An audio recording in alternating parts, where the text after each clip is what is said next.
Students, നമ്മളിന്ന് പഠിക്കാൻ പോകുന്നത് ന്യൂ SCERT 8ാം ക്ലാസ്സിലെ ബേസിക് സയൻസ് ചാപ്റ്റർ 5 മൂലകങ്ങളും സംയുക്തങ്ങളും.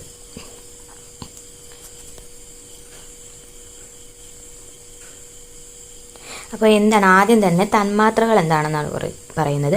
ഒരു ശുദ്ധ പദാർത്ഥത്തിൻ്റെ അടിസ്ഥാന ഗുണങ്ങളെല്ലാം ഉള്ളതും സ്വതന്ത്രമായി നിൽക്കാൻ കഴിയുന്നതും സ്ഥിരതയുള്ളതുമായ ഏറ്റവും ചെറിയ കണികകളാണ് തന്മാത്രകൾ. അപ്പോൾ തന്മാത്രകൾ എന്താണ്? ഒരു ശുദ്ധ പദാർത്ഥത്തിൻ്റെ അടിസ്ഥാന ഗുണങ്ങളെല്ലാം ഉള്ളതും സ്വതന്ത്രമായി നിലനിൽക്കാൻ കഴിയുന്നതും സ്ഥിരതയുള്ളതുമായ ഏറ്റവും ചെറിയ കണികയാണ് തന്മാത്രകൾ.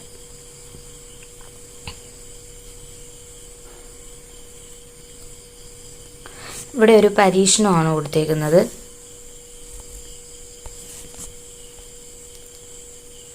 രാസപ്രവർത്തനങ്ങളിലൂടെ പുതിയ തന്മാത്രകൾ ഉണ്ടാകുന്നത് എങ്ങനെ എന്നറിയാമോ എന്ന് ചോദിച്ചിട്ട് ഒരു പരീക്ഷണം ചെയ്തു നോക്കാനെന്നാണ് പറയുന്നത്. നന്നായി ഉരച്ചു വൃത്തിയാക്കിയ മഗ്നീഷ്യം റിബൺ കത്തിക്കുക. നിരീക്ഷണം രേഖപ്പെടുത്തുക. പ്രവർത്തന ഫലമായി ലഭിച്ച വെളുത്ത പൊടി എന്താണ്? മഗ്നീഷ്യം ഓക്സിജനുമായി പ്രവർത്തിച്ചുണ്ടായ മഗ്നീഷ്യം ഓക്സൈഡാണ് ആ വെളുത്ത പൊടി എന്ന് പറയുന്നത്. അപ്പോൾ മഗ്നീഷ്യം ഓക്സിജനുമായിട്ട് പ്രവർത്തിച്ച് ഉണ്ടാകുന്ന മഗ്നീഷ്യം ഓക്സൈഡാണ് എന്താണ് ഉണ്ടാകുന്നത്? മഗ്നീഷ്യം ഓക്സൈഡ് ഉണ്ടാകുന്നു. മഗ്നീഷ്യം ഓക്സിജനുമായി പ്രവർത്തിച്ച് അത് വെളുത്ത പൊടി പോലെ കാണപ്പെടുന്നു. തന്മാത്രകൾ തമ്മിൽ രാസപ്രവർത്തനത്തിൽ ഏർപ്പെടുമ്പോൾ പുതിയ തന്മാത്രകൾ ഉണ്ടാകുന്നു എന്നതിന് ഉദാഹരണമാണ് ഇതെന്ന് പറയുന്നത്. അപ്പോൾ തന്മാത്രകൾ തമ്മിൽ രാസപ്രവർത്തനത്തിൽ ഏർപ്പെടുമ്പോൾ പുതിയ തന്മാത്രകൾ ഉണ്ടാകുന്നു.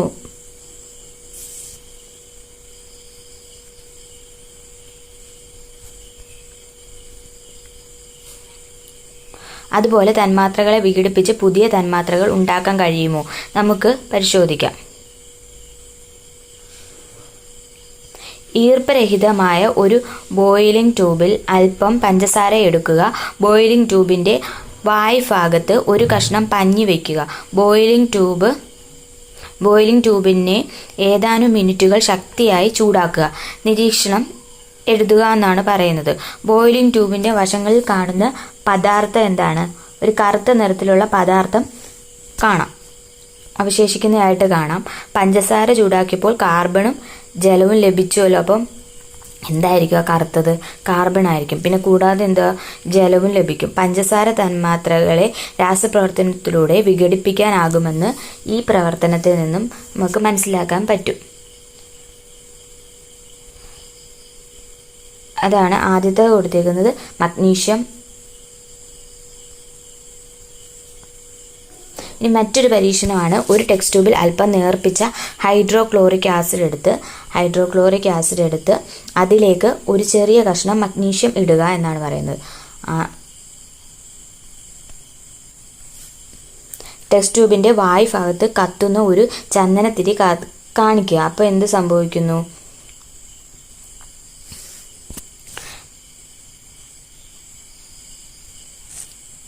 പ്രവർത്തന ഫലമായി ഉണ്ടായ വാതകം ഏതാണ്? പ്രവർത്തന ഫലമായി ഉണ്ടായ വാതകമാണ് ഹൈഡ്രജൻ എന്ന് പറയുന്നത്. അപ്പോൾ മഗ്നീഷ്യവും ഹൈഡ്രോക്ലോറിക് ആസിഡും തമ്മിൽ പ്രവർത്തിപ്പിച്ചപ്പോൾ മഗ്നീഷ്യം നേർപ്പിച്ച ഹൈഡ്രോക്ലോറിക് ആസിഡുമായി പ്രവർത്തിച്ച് എന്തായി മാറുന്നു? മഗ്നീഷ്യം ക്ലോറൈഡും പിന്നെ ഹൈഡ്രജൻ വാതകമായിട്ട് മാറുന്നു. ഹൈഡ്രജൻ വാതകം ഉണ്ടാകുന്നു എന്നുള്ളതാണ്. അപ്പോൾ മഗ്നീഷ്യം പ്ലസ് ഹൈഡ്രോക്ലോറിക് ആസിഡ് ചേരുമ്പം മഗ്നീഷ്യം ക്ലോറൈഡും ഹൈഡ്രജനും ഉണ്ടാകുന്നു. ഈ പരീക്ഷണത്തിലൂടെ ലഭിച്ച ഹൈഡ്രജൻ വാതകത്തെ ഈർപ്പരഹിതമായ മറ്റൊരു ടെക്സ്റ്റ് ട്യൂബിൽ ശേഖരിച്ച് ഇതിലേക്ക് കത്തുന്ന ഒരു ചന്ദനത്തിരി കാണിക്കുക. അതിൻ്റെ നിരീക്ഷണം രേഖപ്പെടുത്തുമെന്നാണ്. അപ്പോൾ ഹൈഡ്രജനിലേക്ക് കത്തിച്ച് ഒരു ചന്ദനത്തിരി കാണിക്കുമ്പോൾ എന്ത് സംഭവിക്കുന്നു? ടെസ്റ്റ് ട്യൂബിൻ്റെ വശങ്ങളിൽ ജലത്തുള്ളികളുടെ സാന്നിധ്യത്തിൽ നിന്നും എന്തു മനസ്സിലാക്കാം?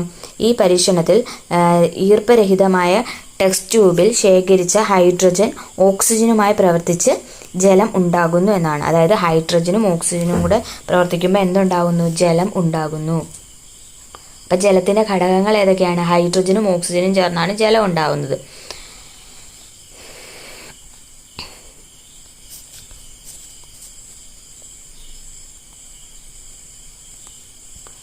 ആദ്യത്തെ പരീക്ഷണത്തിൽ നമ്മൾ പഞ്ചസാര ചൂടാക്കിയപ്പോൾ എന്താക്കി മാറി, കാർബണും ജലവും ഉണ്ടായി. രണ്ടാമത്തേൽ മഗ്നീഷ്യവും ഹൈഡ്രോക്ലോറിക് ആസിഡും തമ്മിൽ പരീക്ഷണം നടത്തിയപ്പോൾ മഗ്നീഷ്യം ക്ലോറൈഡും ഹൈഡ്രജനും ഉണ്ടായി.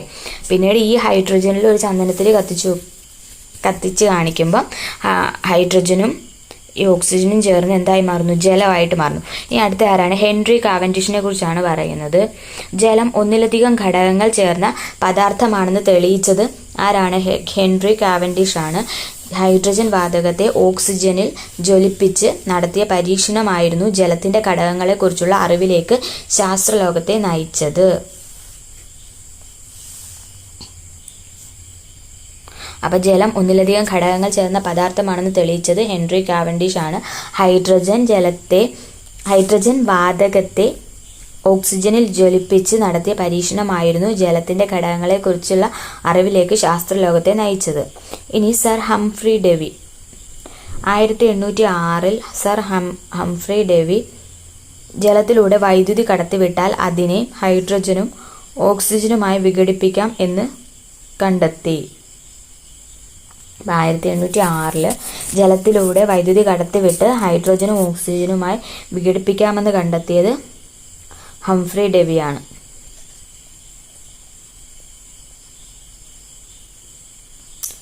എന്നാൽ ഹൈഡ്രജൻ, ഓക്സിജൻ എന്നിവയെ വീണ്ടും വിഭജിക്കാൻ സാധിക്കുമോ നോക്കാം. ആറ്റം പദാർത്ഥങ്ങളെ വിഭജിക്കുമ്പോൾ ലഭിക്കുന്നതും പദാർത്ഥത്തിന്റെ അടിസ്ഥാന ഗുണങ്ങൾ ഉള്ളതുമായ ഏറ്റവും ചെറുതുമായ കണമാണ് തന്മാത്ര. അപ്പോൾ പദാർത്ഥങ്ങളെ വിഭജിക്കുമ്പോൾ ലഭിക്കുന്നതും പദാർത്ഥത്തിന്റെ അടിസ്ഥാന ഗുണങ്ങൾ ഉള്ളതുമായ ഏറ്റവും ചെറുതുമായ കണികയാണ് തന്മാത്ര എന്ന് പറയുന്നത്. തന്മാത്രകളുടെ അടിസ്ഥാന നിർമ്മാണ ഘടകമാണ് ആറ്റങ്ങൾ എന്ന് പറയുന്നത്. അപ്പോൾ തന്മാത്രകൾ വിഭജിക്കുമ്പോൾ ആറ്റങ്ങൾ ലഭിക്കുന്നു. തന്മാത്രകൾ നിർമ്മിച്ചിരിക്കുന്നത് അതിസൂക്ഷ്മമായ ആറ്റങ്ങൾ കൊണ്ടാണ്. പ്രപഞ്ചത്തിലെ എല്ലാ പദാർത്ഥങ്ങളും നിർമ്മിക്കപ്പെട്ടിരിക്കുന്നത് ആറ്റങ്ങൾ കൊണ്ടാണ്. ആറ്റം എന്ന വാക്കിൻ്റെ ഉത്ഭവം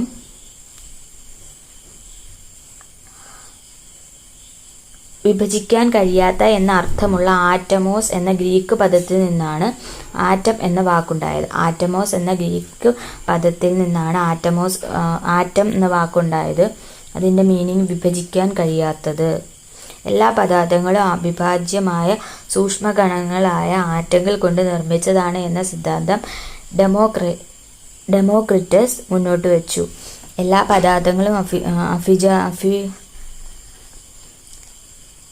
പദാർത്ഥങ്ങളും അവിഭാജ്യമായ സൂക്ഷ്മകണങ്ങളായ ആറ്റങ്ങൾ കൊണ്ട് നിർമ്മിച്ചതാണ് എന്ന സിദ്ധാന്തം ഡെമോക്രിറ്റസ് ആണ് മുന്നോട്ട് വെച്ചത്. ആറ്റത്തിൻ്റെ സ്വഭാവത്തെ വിശദീകരിക്കുന്നതിനായി 1807 ജോൺ ഡാൾട്ടൺ അറ്റോമിക സിദ്ധാന്തം ആവിഷ്കരിച്ചു. 1807 ജോൺ ഡാൾട്ടൺ അറ്റോമിക സിദ്ധാന്തം ആവിഷ്കരിച്ചത്. ഡാൾട്ടൻ്റെ ആറ്റം സിദ്ധാന്തം ആധുനിക രസതന്ത്രത്തിലെ പ്രധാനപ്പെട്ട സിദ്ധാന്തങ്ങളിലൊന്നാണ്. ഡാൾട്ടൺ മുന്നോട്ട് വെച്ച ആശയങ്ങൾ താഴെ പറയുന്നു. എല്ലാ പദാർത്ഥങ്ങളും ആറ്റം എന്ന അതിസൂക്ഷ്മ കണങ്ങളാലാണ് നിർമ്മിച്ചിരിക്കുന്നത്. രാസപ്രവർത്തനങ്ങളിൽ ഏർപ്പെടാൻ കഴിയുന്ന ഏറ്റവും ചെറിയ കണികയാണ് ആറ്റം. രാസപ്രവർത്തന വേളയിൽ ആറ്റത്തെ വിഭജിക്കാൻ സാധ്യമല്ല. ആറ്റത്തെ നിർമ്മിക്കാനോ നശിപ്പിക്കാനോ കഴിയില്ല. ഒരു മൂലകത്തിൻ്റെ ആറ്റങ്ങളെല്ലാം വലിപ്പത്തിലും ഗുണത്തിലും മാസിലും ഒരുപോലെ ആയിരിക്കും. വ്യത്യസ്ത മൂലകങ്ങളുടെ ആറ്റങ്ങൾ വലിപ്പത്തിലും ഗുണത്തിലും മാസിലും വ്യത്യസ്തമുള്ളവയായിരിക്കും. ജോൺ ഡാൾട്ടൻ്റെ അറ്റോമിക് സിദ്ധാന്തത്തിൽ പറയുന്ന ആശയങ്ങൾ എന്തൊക്കെയാണ്? എല്ലാ പദാർത്ഥങ്ങളും ആറ്റം എന്ന അതിസൂക്ഷ്മ കണങ്ങളാൽ നിർമ്മിച്ചിട്ടുള്ളതാണ്. രാസപ്രവർത്തനത്തിൽ ഏർപ്പെടാൻ കഴിയുന്ന ഏറ്റവും ചെറിയ കണികയാണ് ആറ്റം എന്ന് പറയുന്നത്. രാസപ്രവർത്തന വേളയിൽ ആറ്റത്തെ വിഭജിക്കാൻ സാധ്യമല്ല. ആറ്റത്തെ നിർമ്മിക്കാനോ നശിപ്പിക്കാനോ കഴിയില്ല. ഒരു മൂലകത്തിൻ്റെ ആറ്റങ്ങളെല്ലാം വലിപ്പത്തിലും ഗുണത്തിലും മാസിലും ഒരുപോലെ ആയിരിക്കും. വ്യത്യസ്ത മൂലകങ്ങളുടെ ആറ്റങ്ങൾ വലിപ്പത്തിലും ഗുണത്തിലും മാസിലും വ്യത്യസ്തതയുള്ളതായിരിക്കും.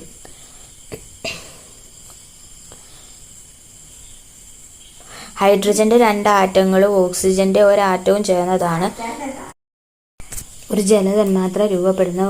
ഹൈഡ്രജന്റെ 2 ആറ്റങ്ങളും ഓക്സിജന്റെ 1 ആറ്റവും ചേർന്നാണ്. തന്മാത്ര, ഒരു തന്മാത്രയിലെ ആറ്റങ്ങൾ. അമോണിയ, നൈട്രജൻ്റെ ഒരാറ്റവും ഹൈഡ്രജൻ്റെ 3 ആറ്റങ്ങളും ചേരുന്നതാണ് അമോണിയ. നൈട്രജൻ്റെ ഒരാറ്റം, ഹൈഡ്രജൻ്റെ 3 ആറ്റങ്ങൾ.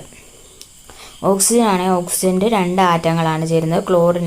ക്ലോറിൻ്റെ 2 ആറ്റങ്ങളാണ്. മീഥെയിനിൽ കാർബണിൻ്റെ ഒരാറ്റവും ഹൈഡ്രജൻ്റെ 4 ആറ്റങ്ങളും. ഹൈഡ്രജൻ്റെ 2 ആറ്റങ്ങളാണുള്ളത്. കാർബൺ ഡൈ ഓക്സൈഡിൽ കാർബണിൻ്റെ ഒരാറ്റവും ഓക്സിജൻ്റെ 2 ആറ്റങ്ങളും ചേർന്നത്. വ്യത്യസ്ത ഇനം ആറ്റങ്ങൾ അടങ്ങിയ തന്മാത്രകൾ ഏതെല്ലാം? പട്ടികയിൽ ഒരേ ഇനം ആറ്റങ്ങൾ മാത്രം അടങ്ങിയ തന്മാത്രകൾ ഏതെല്ലാം? ഒരേ ഇനം ആറ്റങ്ങൾ കൊണ്ട് മാത്രം നിർമ്മിതമായ ശുദ്ധ പദാർത്ഥങ്ങളാണ് മൂലകങ്ങൾ. ഒരേ ഇനം ആറ്റങ്ങൾ കൊണ്ട് മാത്രം നിർമ്മിതമായ ശുദ്ധ പദാർത്ഥങ്ങളെ മൂലകങ്ങൾ അഥവാ എലമെന്റ്സ് എന്ന് പറയുന്നു. ഇവയെ രാസപ്രവർത്തനത്തിലൂടെ വിഘടിപ്പിച്ച് ഘടകങ്ങളാക്കാൻ കഴിയില്ല. മൂലകങ്ങളെ ഒരേ ഇനം ആറ്റങ്ങൾ കൊണ്ട് മാത്രം നിർമ്മിതമായ ശുദ്ധ പദാർത്ഥങ്ങളാണ് മൂലകങ്ങൾ. ഇവയെ രാസപ്രവർത്തനത്തിലൂടെ വിഘടിപ്പിച്ച് ഘടകങ്ങളാക്കാൻ കഴിയില്ല. 2 അതിലധികമോ മൂലകങ്ങളുടെ ആറ്റങ്ങൾ രാസപ്രവർത്തനത്തിലൂടെ ഒരു നിശ്ചിത അനുപാതത്തിൽ ചേർന്നുണ്ടാകുന്ന ശുദ്ധ പദാർത്ഥങ്ങളാണ് സംയുക്തങ്ങൾ അഥവാ കോമ്പൗണ്ട്സ് എന്ന് പറയുന്നത്. ഇവയെ രാസപ്രവർത്തനത്തിലൂടെ മൂലകങ്ങളാക്കി മാറ്റാൻ കഴിയും. 2 അതിലധികമോ മൂലകങ്ങളുടെ ആറ്റങ്ങൾ രാസപ്രവർത്തനത്തിലൂടെ ഒരു നിശ്ചിത അനുപാതത്തിൽ ചേർന്നുണ്ടാകുന്ന ശുദ്ധ പദാർത്ഥങ്ങളാണ് സംയുക്തങ്ങൾ. ഇവയെ രാസപ്രവർത്തനത്തിലൂടെ ഘടകമൂലകങ്ങളാക്കി മാറ്റാൻ സാധിക്കും. ഇനി മൂലകങ്ങളും സംയുക്തങ്ങളും. അപ്പം മൂലകങ്ങൾ എന്താണ്? ഒരേ ഇനം ആറ്റങ്ങൾ കൊണ്ട് മാത്രം നിർമ്മിതമായ ശുദ്ധ പദാർത്ഥങ്ങളാണ് മൂലകങ്ങൾ എന്ന് പറയുന്നത്. ഇവയെ രാസപ്രവർത്തനങ്ങളിലൂടെ വിഘടിപ്പിച്ച് ഘടകങ്ങളാക്കാൻ കഴിയില്ല. ഉദാഹരണമാണ് hydrogen, oxygen, carbon, nitrogen, magnesium. അപ്പോൾ മൂലകങ്ങൾക്ക് ഉദാഹരണമാണ് hydrogen, oxygen, carbon, nitrogen, magnesium എന്നിവ. സംയുക്തങ്ങൾക്ക് ഉദാഹരണം എന്തൊക്കെയാണ്? ശുദ്ധപദാർത്ഥങ്ങളാണ് സംയുക്തങ്ങൾ എന്ന് പറയുന്നത്.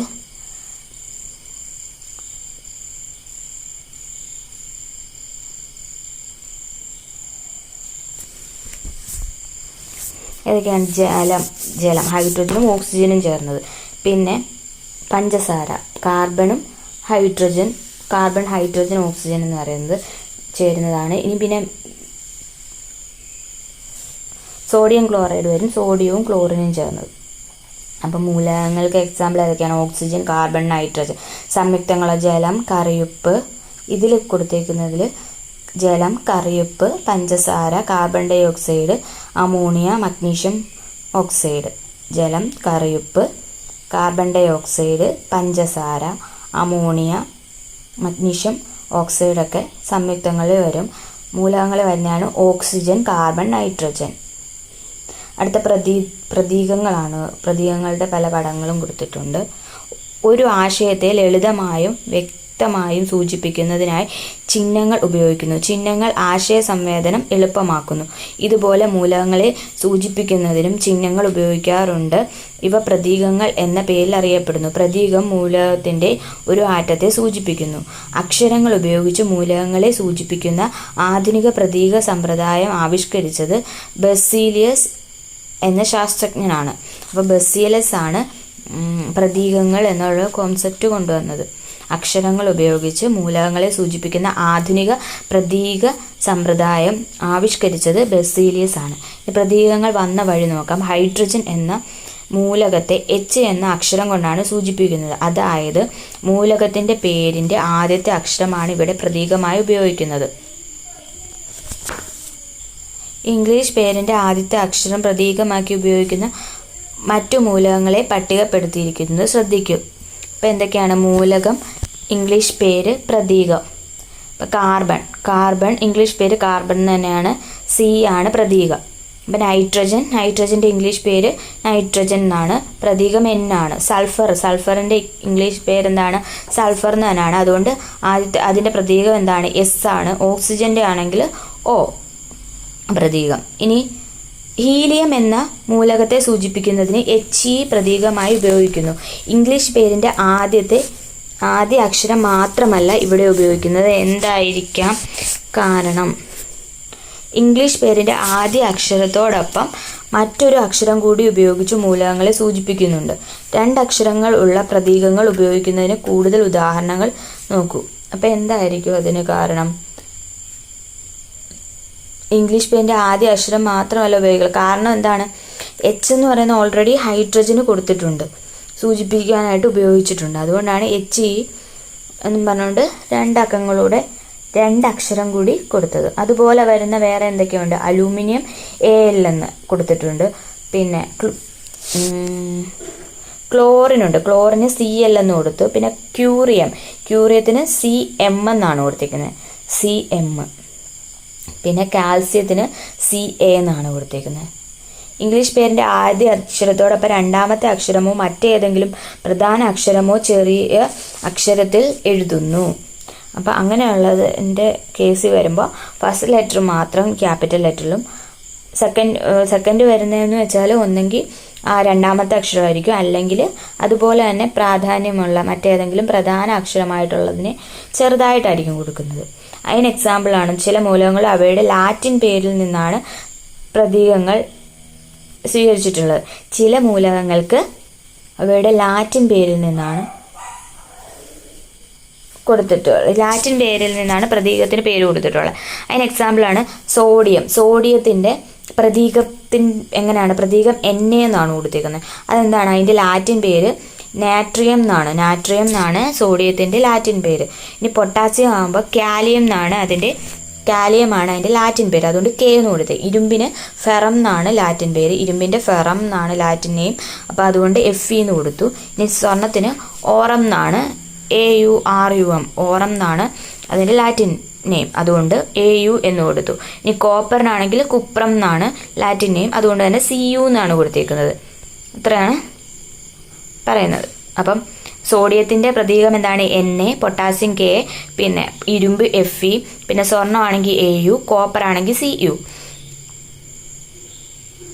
ഇനി മൂലകങ്ങൾക്ക് പേര് വന്ന പലതരം വഴികൾ ഉണ്ട്. അപ്പോൾ ഫ്രാൻസിയം, ഐൻസ്റ്റീനിയം എന്നീ മൂലകങ്ങളുടെ പേര് കേൾക്കുമ്പോൾ ഫ്രാൻസ് എന്ന രാജ്യത്തെയും ഐൻസ്റ്റൈൻ എന്ന ശാസ്ത്രജ്ഞനെയും ഓർമ്മ വരുന്നില്ലേ?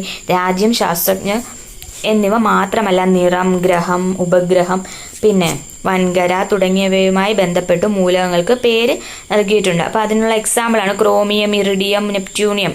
ഇതൊക്കെ അതിനുള്ള എക്സാമ്പിളാണ്.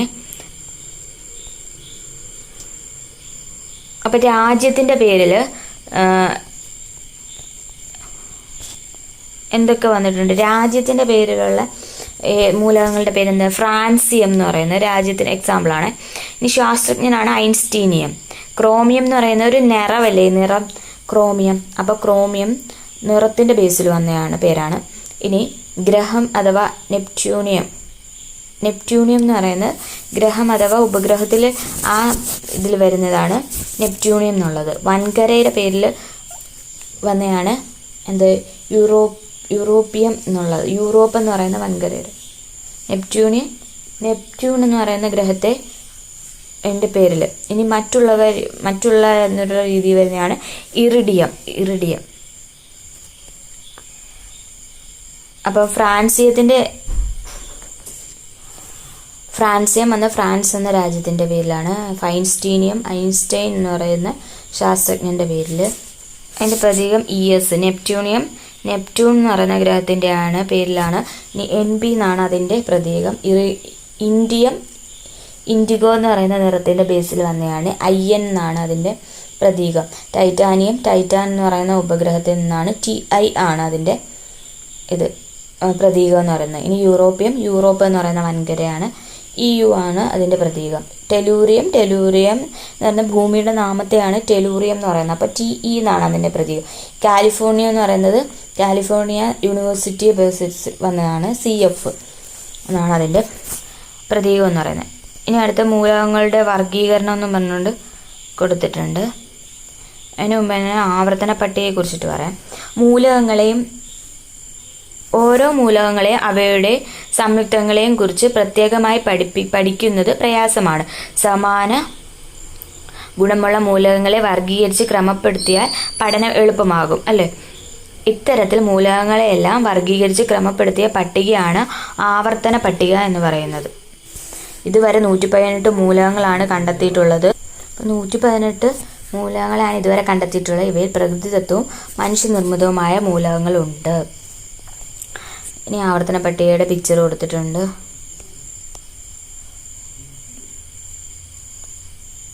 ഇനി നോക്കാം.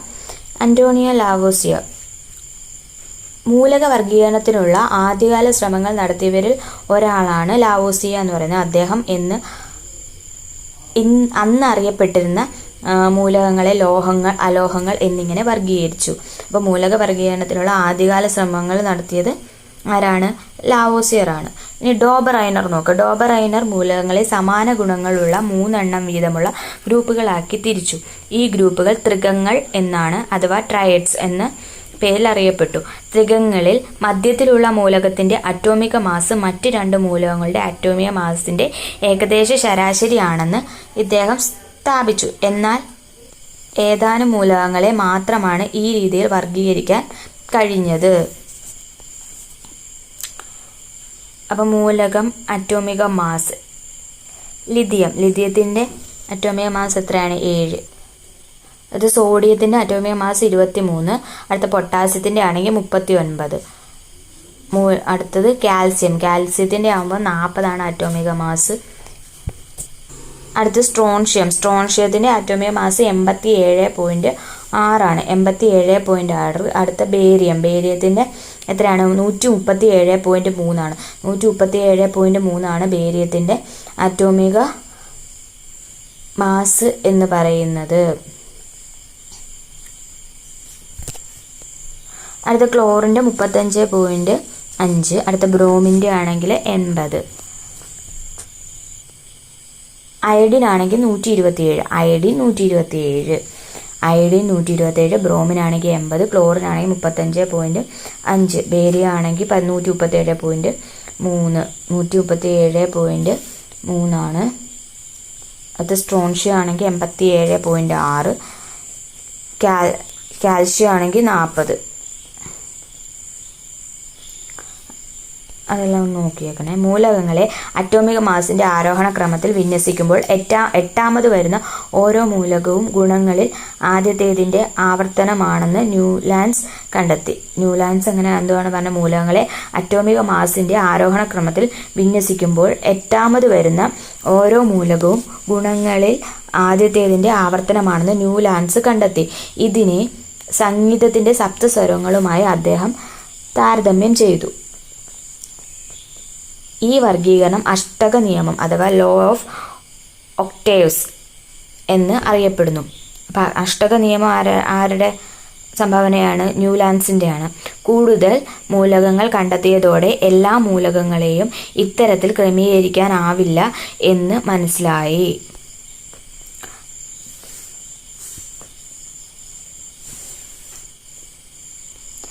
Lithium, beryllium, boron, carbon, nitrogen, oxygen, fluorine. പിന്നെ sodium, magnesium, aluminium, silicon, phosphorus, sulphur, chlorine. Mendeleev എന്ന ശാസ്ത്രജ്ഞൻ അതുവരെ അറിയപ്പെട്ടിരുന്ന 63 മൂലകങ്ങളെ അവയുടെ അറ്റോമിക മാസിന്റെ ആരോഹണ ക്രമത്തിൽ വിന്യസിച്ച് ഒരു പട്ടിക തയ്യാറാക്കി. ഇങ്ങനെ തയ്യാറാക്കിയപ്പോൾ ഒരേ സ്വഭാവമുള്ള മൂലകങ്ങൾ കൃത്യമായ ഇടവേളകളിൽ ആവർത്തിക്കുന്നതായി കണ്ടെത്തി. Mass number. അടുത്ത മാസ് നമ്പർ, അറ്റോമിക നമ്പർ. ആറ്റങ്ങൾ അതിസൂക്ഷ്മങ്ങളായ വിഭജിക്കാൻ കഴിയാത്ത കണങ്ങളാണെന്ന് ആദ്യകാലത്ത് കരുതിപ്പോന്നത്. എന്നാൽ പിന്നീട് ഇവ ഇലക്ട്രോൺ, പ്രോട്ടോൺ, ന്യൂട്രോൺ എന്നീ ചെറു കണങ്ങളാൽ നിർമ്മിതമാണെന്ന് കണ്ടെത്തി. ആറ്റത്തിന് ന്യൂക്ലിയസ് എന്നൊരു കേന്ദ്രമുണ്ട്. വളരെ വലിപ്പം കുറഞ്ഞ ഈ ന്യൂക്ലിയസിലാണ് പ്രോട്ടോണുകളും ന്യൂട്രോണുകളും കാണപ്പെടുന്നത്. ഇലക്ട്രോണുകൾ ന്യൂക്ലിയസിന് ചുറ്റും കാണപ്പെടുന്നു. പ്രോട്ടോണുകളുടെ ചാർജ് പോസിറ്റീവും ഇലക്ട്രോണുകളുടെ ചാർജ് നെഗറ്റീവുമാണ്. ചാർജ് ഇല്ലാത്ത കണമാണ് ന്യൂട്രോൺ എന്ന് പറയുന്നത്. ഒരു ആറ്റത്തിലെ പ്രോട്ടോണുകളുടെ എണ്ണം അതിൻ്റെ അറ്റോമിക നമ്പറായി പരിഗണിക്കുന്നു. അപ്പോൾ ഒരു ആറ്റത്തിലെ പ്രോട്ടോണിൻ്റെ എണ്ണം അറ്റോമിക നമ്പറായിട്ടാണ് പരിഗണിക്കുന്നത്. പ്രോട്ടോണുകളുടെയും ന്യൂട്രോണുകളുടെ ആകെ എണ്ണമാണ് മാസ് നമ്പർ എന്ന് പറയുന്നത്. പ്രോട്ടോണുകളുടെയും ന്യൂട്രോണുകളുടെയും ആകെ എണ്ണമാണ് മാസ് നമ്പർ. ഒരാറ്റത്തിലെ പ്രോട്ടോണുകളുടെ എണ്ണം ഇലക്ട്രോണുകളുടെ എണ്ണത്തിന് തുല്യമായിരിക്കും. അപ്പോൾ ഒരാറ്റത്തിലെ പ്രോട്ടോണുകളുടെ എണ്ണം അതിൻ്റെ അറ്റോമിക നമ്പറായി പരിഗണിക്കുന്നു. ഇനി പ്രോട്ടോണുകളുടെ ന്യൂട്രോണുകളുടെ ആകെ എണ്ണമാണ് മാസ് നമ്പർ. ഒരാറ്റത്തിൽ പ്രോട്ടോണുകളുടെ എണ്ണം ഇലക്ട്രോണുകളുടെ എണ്ണത്തിന് തുല്യവുമായിരിക്കും.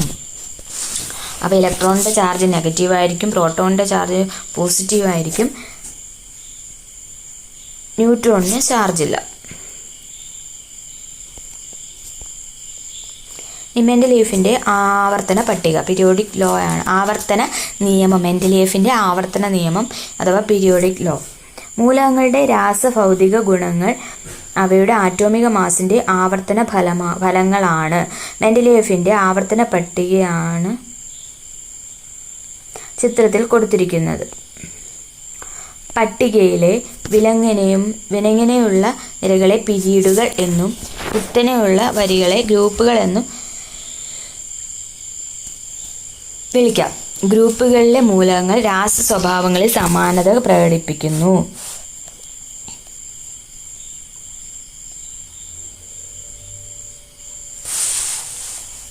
സവിശേഷതകൾ നോക്കാം. ആറ്റോമിക മാസിന്റെ ആരോഹണ ക്രമത്തിലാണ് മൂലകങ്ങളെ വർഗീകരിച്ചത്. അറിയപ്പെടാതിരുന്ന മൂലകങ്ങൾക്കായുള്ള കളങ്ങൾ ഒഴിച്ചിടുകയും അവയുടെ ഗുണങ്ങൾ പ്രവചിക്കുകയും ചെയ്തു. കണ്ടോ, ഇവിടെ എംറ്റി ആയിട്ടുള്ള ഇതുണ്ട്. അതെല്ലാം ഇനി കണ്ടുപിടിക്കാനുള്ള മൂലകങ്ങൾക്ക് വേണ്ടി, അറിയപ്പെടാതിരുന്ന മൂലകങ്ങൾക്ക് വേണ്ടി ഒഴിച്ചിട്ടതാണ്. സമാന ഗുണങ്ങൾ ഉള്ള മൂലകങ്ങൾ ഒരേ ഗ്രൂപ്പിൽ വരത്തക്ക വിധം വർഗീകരിച്ചത് മൂലകങ്ങളെയും അവയുടെ സംയുക്തങ്ങളെയും കുറിച്ചുള്ള പഠനം എളുപ്പമാക്കി. അറ്റോമിക മാസിന്റെ ആരോഹണ ക്രമം എല്ലായിടത്തും കൃത്യമായി പാലിക്കപ്പെടുന്നില്ല. ഹൈഡ്രജന് കൃത്യമായ സ്ഥാനം നൽകാനും കഴിഞ്ഞില്ല. ഗുണങ്ങളിൽ വളരെയധികം വ്യത്യാസമുള്ള മൂലകങ്ങളെ ഒരേ ഗ്രൂപ്പിൽ ഉൾപ്പെടുത്തേണ്ടി വന്നു. അപ്പോൾ ഇതൊക്കെയാണ് അതിൽ സവിശേഷതകൾ എന്ന് പറയുന്നത്. ചിലത് പോരായ്മകളായിരുന്നു. അറ്റോമിക മാസിന്റെ ആരോഹണക്രമത്തിലാണ് മൂലകങ്ങളെ വർഗീകരിച്ചത്. അറിയപ്പെടാതിരുന്ന മൂലകങ്ങൾക്കായിട്ട് കളങ്ങൾ ഒഴിച്ചിട്ടിരുന്നു. അവയുടെ ഗുണങ്ങൾ പ്രവചിക്കുകയും ചെയ്തു. സമാന ഗുണങ്ങളുള്ള മൂലകങ്ങൾ ഒരേ ഗ്രൂപ്പിൽ വരത്തക്ക വിധം വർഗീകരിച്ചത് മൂലകങ്ങളുടെയും അവയുടെ സംയുക്തങ്ങളുടെയും കുറിച്ചുള്ള പഠനം എളുപ്പമാക്കി. അറ്റോമിക മാസിന്റെ ആരോഹണ ക്രമം എല്ലായിടത്തും കൃത്യമായി പാലിക്കപ്പെടുന്നില്ല. ഹൈഡ്രജന് കൃത്യമായ സ്ഥാനം നൽകാനും കഴിഞ്ഞില്ല. ഗുണങ്ങളിൽ വളരെയധികം വ്യത്യാസമുള്ള മൂലകങ്ങളെ ഒരേ ഗ്രൂപ്പിൽ ഉൾപ്പെടുത്തേണ്ടി വന്നു. മെൻഡലീഫ് 1869 ആവർത്തന പട്ടിക രൂപീകരിച്ചപ്പോൾ ആറ്റത്തിന്റെ ഘടനയെക്കുറിച്ചോ അതിലെ മൗലിക ഘടകങ്ങളെക്കുറിച്ചോ കൂടുതൽ അറിവ് ഉണ്ടായിരുന്നില്ല. എന്നാൽ പിന്നീട് പുതിയ കണ്ടെത്തലുകളുടെ അടിസ്ഥാനത്തിൽ മൂലകങ്ങളുടെ ഗുണങ്ങൾ അറ്റോമിക നമ്പറിനെ ആശ്രയിച്ചിരിക്കുന്നുവെന്ന് ഹെൻറി മോസ്ലി കണ്ടെത്തി. ഇതനുസരിച്ച് അദ്ദേഹം രൂപകൽപ്പന ചെയ്ത ആവർത്തന പട്ടികയാണ് ഇന്ന് നാം ഉപയോഗിക്കുന്ന ആധുനിക ആവർത്തന പട്ടിക. അപ്പോൾ ആധുനിക ആവർത്തന പട്ടികയുടെ പിതാവ് ആരാണ്? മോസ്ലിയാണ്, ഹെൻറി മോസ്ലി.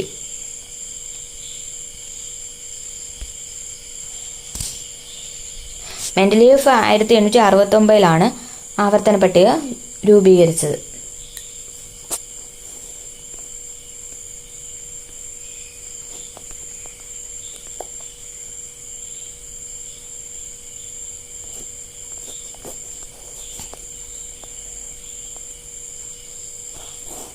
നോക്കാം. തന്മാത്രകളുടെ രാസസൂത്രം.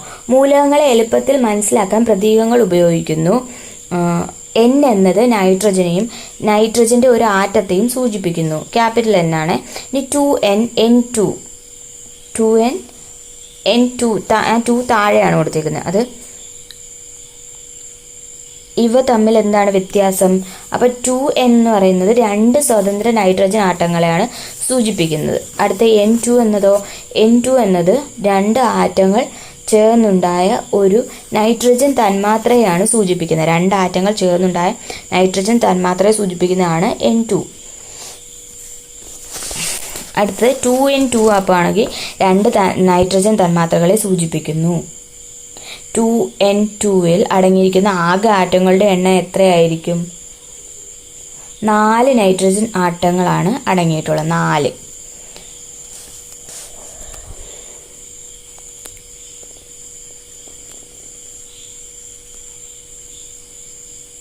ഇനി അടുത്ത ഏക ആറ്റോമിക മൂലകം, ദ്വയ ആറ്റോമിക മൂലകം, ബഹു ആറ്റോമിക മൂലകം എന്താണെന്ന് നോക്കാം. ഒരു തന്മാത്രയിൽ ഒരാറ്റം മാത്രമുള്ള മൂലകങ്ങളാണ് ഏക ആറ്റോമിക മൂലകങ്ങൾ എന്നാണ് പറയുന്നത്. അതിന് എക്സാമ്പിൾ എന്താണ്? ഹീലിയം, നിയോൺ, പിന്നെ ആർഗൺ. ഹീലിയം, നിയോൺ, ആർഗൺ ഒക്കെ ഏക ആറ്റോമിക മൂലകങ്ങളാണ്. ഹീലിയം. He, അപ്പോൾ ഒന്നാണ് അടങ്ങിയിരിക്കുന്ന ആറ്റങ്ങളുടെ എണ്ണം. അതുകൊണ്ട് ഏക ആറ്റോമിക മൂലകമാണ്. വേറെ എക്സാമ്പിൾ എന്താണ് പറഞ്ഞത്? നിയോൺ. നിയോണും ഒന്നാണ്. ആർഗണും ഒന്നാണ്. അപ്പം ഹീലിയം, നിയോൺ, ആർഗൺ എന്നിവ ഏക ആറ്റോമിക മൂലകമാണ്. അതായത് ഒരു തന്മാത്രയിൽ ഒരൊറ്റ ആറ്റം മാത്രമുള്ള മൂലകങ്ങളാണ് ഏക ആറ്റോമിക മൂലകം എന്ന് പറയുന്നത്. ഇനി ദ്വയ ആറ്റോമിക മൂലകം എന്താണ്? ഒരു തന്മാത്രയിൽ 2 ആറ്റങ്ങൾ അടങ്ങിയിട്ടുള്ള മൂലകങ്ങളാണ് ദ്വയ ആറ്റോമിക മൂലകങ്ങൾ എന്ന് പറയുന്നത്. അതിന് എക്സാമ്പിൾ എന്തൊക്കെയാണ്? ഓക്സിജൻ വരും, പിന്നെ O2 ഓക്സിജൻ, അടുത്ത ഹൈഡ്രജൻ H2 ഹൈഡ്രജൻ എന്നുള്ളത്, പിന്നെ ക്ലോറിൻ Cl2 എന്നുള്ളത് ദ്വയ ആറ്റോമിക മൂലകത്തെ റെപ്രസെൻ്റ് ചെയ്യുന്നതാണ്. ഇനി ബഹു ആറ്റോമിക മൂലകം എന്ന് പറയുന്നത് ഒരു തന്മാത്രയിൽ 2-ലധികം ആറ്റങ്ങൾ അടങ്ങിയിട്ടുള്ള മൂലകങ്ങളാണ്. അതിന് എക്സാമ്പിളാണ് ഓസോൺ. ഓസോണിൽ O3 ആണ്, ഫോസ്ഫറസിൽ P4, സൾഫറിൽ S8.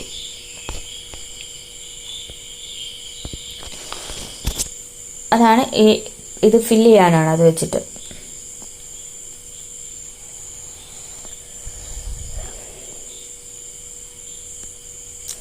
അതിനെ കുറിച്ചിട്ടാണ് ഇവിടെ പറയുന്നത്. 3O2 എന്ന് പറയുമ്പോൾ 3 ഓക്സിജൻ തന്മാത്രകൾ. ആകെ ആറ്റങ്ങളുടെ എണ്ണം എന്ന് പറയുന്നത് അപ്പോൾ എങ്ങനെയാണ്? 3 × 2, അപ്പോൾ 6 ഓക്സിജൻ ആറ്റങ്ങൾ.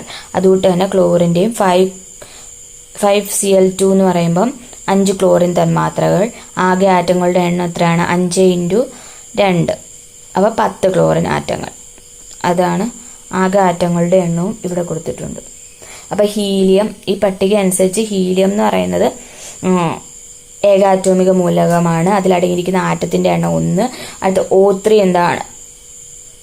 O3 എന്ന് പറയുന്നത് ഓസോൺ, O3, അത് 3 ആറ്റങ്ങളാണ് അടങ്ങിയിട്ടുള്ളത്. അത് എന്താണ്? ബഹു ആറ്റോമിക മൂലകമാണ്. അടുത്ത S8, അതെന്താണ്? 8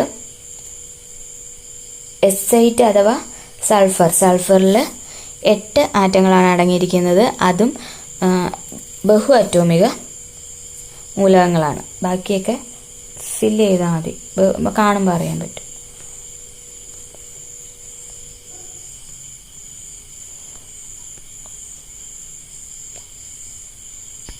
ഇപ്പം ഇവിടെ കൊടുത്തിരിക്കുന്നുണ്ട് H2 എന്ന് പറയുമ്പോൾ തന്മാത്രകളുടെ എണ്ണം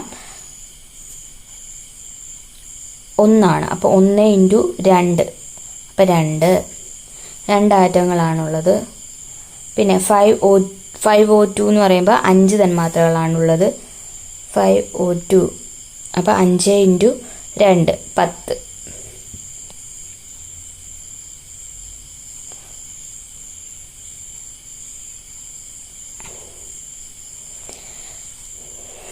ഇനി സംയുക്തങ്ങളുടെ രാസസൂത്രം. അപ്പം നിങ്ങൾക്ക് പരിചിതമായ ഒരു സംയുക്തമാണല്ലോ ഹൈഡ്രജൻ ക്ലോറൈഡ്. ഇവയിലെ ഘടകമൂലകങ്ങൾ ഏതൊക്കെയാണ്? ഹൈഡ്രജനും ക്ലോറിനും ആണല്ലോ. ഹൈഡ്രജൻ്റെയും ക്ലോറിൻ്റെയും പ്രതീകങ്ങൾ എഴുതി നോക്കൂ. അപ്പോൾ അതറിയാലോ, ഒരു ഹൈഡ്രജൻ ക്ലോറൈഡ് തന്മാത്രയിൽ ഒരു ഹൈഡ്രജൻ ആറ്റവും ഒരു ക്ലോറിൻ ആറ്റവും അടങ്ങിയിരിക്കുന്നു. ഹൈഡ്രജൻ ക്ലോറൈഡിൻ്റെ ഒരു തന്മാത്രയെ എങ്ങനെ സൂചിപ്പിക്കാം? Hydrogen chloride HCl. ഇതുപോലെ ജലത്തിൻ്റെ ഒരു തന്മാത്രയെ എങ്ങനെ സൂചിപ്പിക്കാം? H2O എന്ന് പറയത്തില്ലേ? നൈട്രിക് ആസിഡ് സംയുക്തം. ഇനി കൊടുത്തിരിക്കുന്നത് സംയുക്തം, മൂലകങ്ങൾ, പ്രതീകം, പിന്നെ ഒരു തന്മാത്രയിലെ ആറ്റങ്ങൾ, രാസസൂത്രം. ആദ്യം കൊടുത്തിരിക്കുന്നത് നൈട്രിക് ഓക്സൈഡ്. അതിൽ നൈട്രജനും ഓക്സിജനുമാണ് മൂലകങ്ങൾ അടങ്ങിയിരിക്കുന്നത്. പ്രതീകം NO, നൈട്രജൻ്റെ N, ഓക്സിജൻ്റെ O. ഒരു തന്മാത്രയിലെ ആറ്റങ്ങൾ എന്ന് പറയുമ്പം N, അതായത് നൈട്രജൻ 1 ഒരു ആറ്റവും പിന്നെ ഓക്സിജനും 1 ഒരു തന്മാത്രയിലെ ആറ്റങ്ങളാണ്. അപ്പം രാസസൂത്രം ഉണ്ടോ? ഇല്ല. അല്ല, ഉണ്ട്. NO എന്നുള്ളതാണ് നൈട്രജൻ ഓക്സൈഡ് എന്നുള്ളത് NO. അടുത്ത അമോണിയ. അമോണിയയ്ക്കാണെങ്കിൽ സംയുക്തത്തിൻ്റെ പേര് അമോണിയ. മൂലകം നൈട്രജനും ഹൈഡ്രജനുമാണ് മൂലകങ്ങൾ. അപ്പോൾ പ്രതീകം എന്തൊക്കെയാണ്? N, നൈട്രജൻ്റെ N, ഹൈഡ്രജൻ്റെ H. നൈട്രജൻ്റെ തന്മാത്രയിലെ ആറ്റം, ഒരു തന്മാത്രയിലെ ആറ്റം അതിൽ 1, ഹൈഡ്രജൻ ആകുമ്പോൾ 3 അപ്പോൾ അത് ചേരുമ്പോൾ എങ്ങനെയായി? NH3 എന്നായി. 1 എന്നുള്ളത് നമ്മൾ എഴുതേണ്ട ആവശ്യമില്ല. അപ്പോൾ NH3. ഇനി അടുത്ത കാർബൺ ഡൈ ഓക്സൈഡ് ആകുമ്പോൾ എങ്ങനെയാണ്? കാർബണും ഓക്സിജനുമാണ് മൂലകങ്ങൾ എന്ന് പറയുമ്പം. അപ്പം Cയും Oയും ആയിരിക്കും അതിൻ്റെ പ്രതീകം. Cയിൽ എത്ര ഉണ്ടായിരിക്കും? 1. ഓക്സിജനിൽ O2 2 ഓക്സിജനാണ് 2 ഓക്സിജൻ ആറ്റങ്ങളാണുള്ളത്. അപ്പോൾ CO2 എന്നാണ് വരുന്നത് രാസസൂത്രം. അപ്പോൾ സൾഫ്യൂരിക് ആസിഡ് ആണെങ്കിൽ H2SO4 അല്ലേ വരുന്നത്. അപ്പോൾ ഹൈഡ്രജൻ, സൾഫറും ഓക്സിജനും ആണ് വരുന്നത്.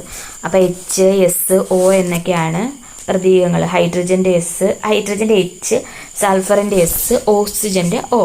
അപ്പോൾ ഹൈഡ്രജനിൽ 2, ഒരു തന്മാത്രയിലെ ആറ്റം എത്ര ആയിരിക്കും?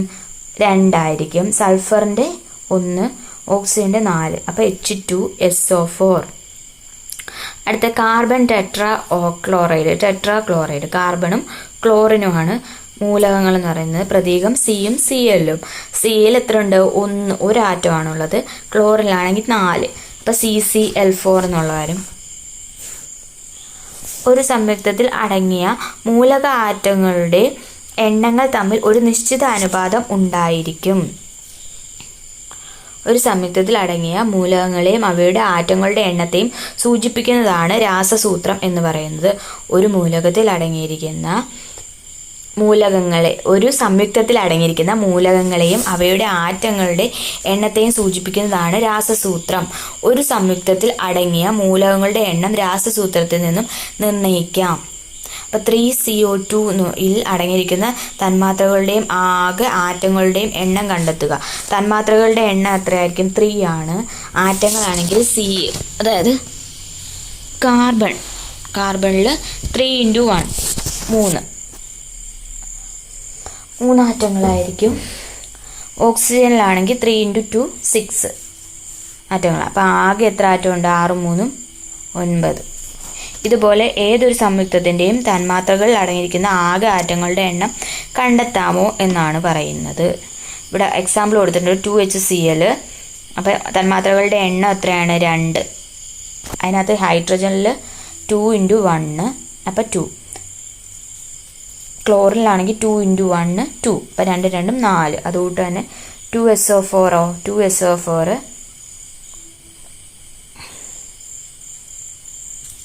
2SO4 ആകുമ്പോൾ തന്മാത്രകളുടെ എണ്ണം 4. അപ്പോൾ അതിൽ S എത്രയായിരിക്കും? 4 × 1 4. പിന്നെ ഓക്സിജൻ ആണെങ്കിൽ 4 × 2 8. അപ്പം 4 + 8 എത്രയായിരിക്കും? 12. അപ്പോൾ ആകെ ആറ്റങ്ങളുടെ എണ്ണം 12. ഇനി 3C2H5OH അതെങ്ങനെ ആയിരിക്കും? 3 ആണ് അതിൻ്റെ തന്മാത്രകളുടെ എണ്ണം. 3. ആകെ ആറ്റങ്ങളുടെ എണ്ണോ? കാർബൺ ആണെങ്കിൽ 3 × 2 6. 3 ഗുണിക്കണം 2 6. ഇനി ഹൈഡ്രജൻ ആണെങ്കിൽ 3 × 5 3 × 5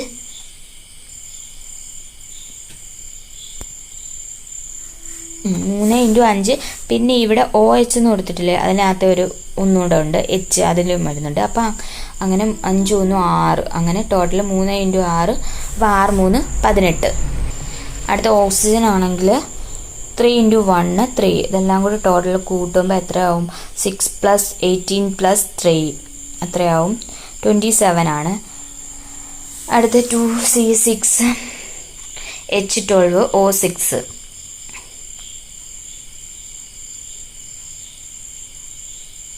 അതിലടങ്ങിയിരിക്കുന്നത് 2 ആണ് തന്മാത്രകളുടെ എണ്ണം. ഇനി ആറ്റങ്ങളുടെ എണ്ണം എങ്ങനെയാണ്? കാർബൺ C ആണെങ്കിൽ 2 × 6 12. പിന്നെ H ആണെങ്കിൽ 2 × 12 24. O ആണെങ്കിൽ ഓക്സിജൻ ആണെങ്കിൽ 2 × 6 12. ഇതെല്ലാം കൂടി കൂട്ടുമ്പോൾ 48 വരും. ഇനി രാസസമവാക്യങ്ങൾ, കെമിക്കൽ ഇക്വേഷൻ.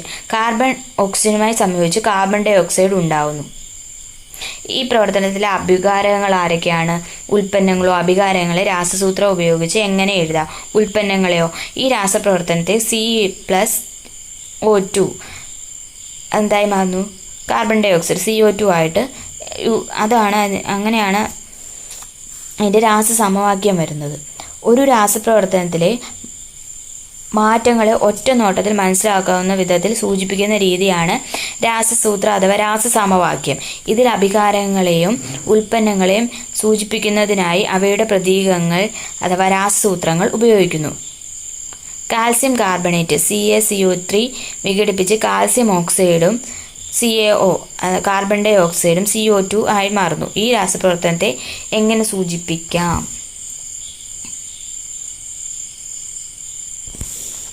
അപ്പം എങ്ങനെയായിരിക്കും? CaCO3 എന്തായി മാറുന്നു? CaOയും പിന്നെ അതായത് കാൽസ്യം ഓക്സൈഡും പിന്നെ plus carbon dye oxide CO2 ആയിട്ട് മാറുന്നു.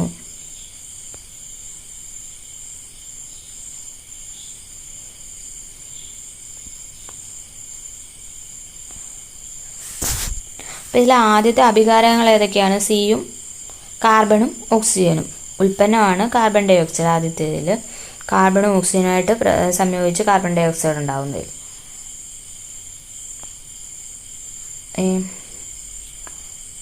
ഇത്രയൊക്കെയായിരുന്നു ചാപ്റ്റർ എന്ന് പറയുന്നത്. അക്ഷരങ്ങൾ ഉപയോഗിച്ച് മൂലകങ്ങളെ സൂചിപ്പിക്കുന്ന ആധുനിക പ്രതീക സമ്പ്രദായം ആവിഷ്കരിച്ചത് ആരാണെന്നായിരുന്നു നമ്മൾ പറഞ്ഞത്?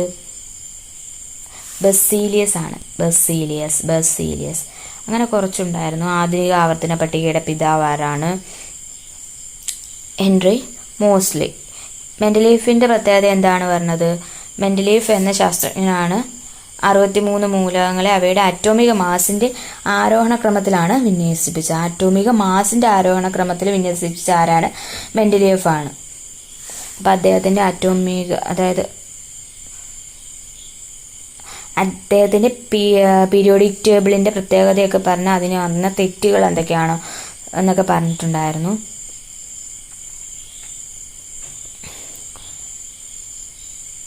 പിന്നെ എന്താ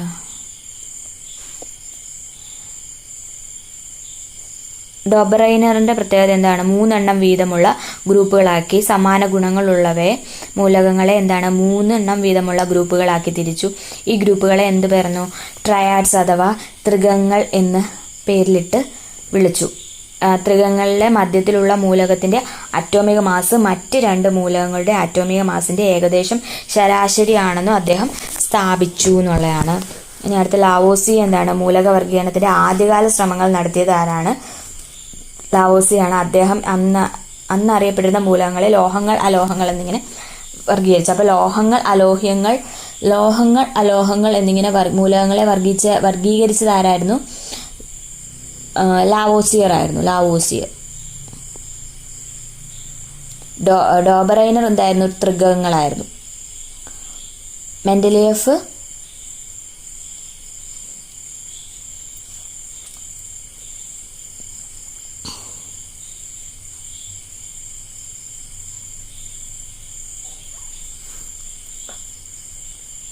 ആവർത്തന നിയമമാണ്. ലാവോസിയർ എന്തായിരുന്നു? ലോഹങ്ങൾ അലോഹങ്ങൾ എന്നിങ്ങനെ തരംതിരിച്ചു. ഇത്രയൊക്കെയായിരുന്നു ഈ ചാപ്റ്ററിൽ വരുന്നത്. ഇതിനകത്ത് കൊടുത്തേക്കുന്ന ഇതിൻ്റെയൊക്കെ അറ്റോമിക മാസ് ഇതൊക്കെയൊക്കെ നോക്കിയിരിക്കണം.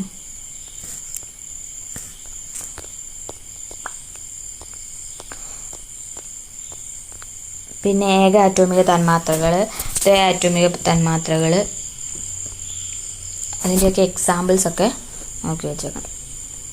ഇത്രയായിരുന്നു ചാപ്റ്റർ. Thank you.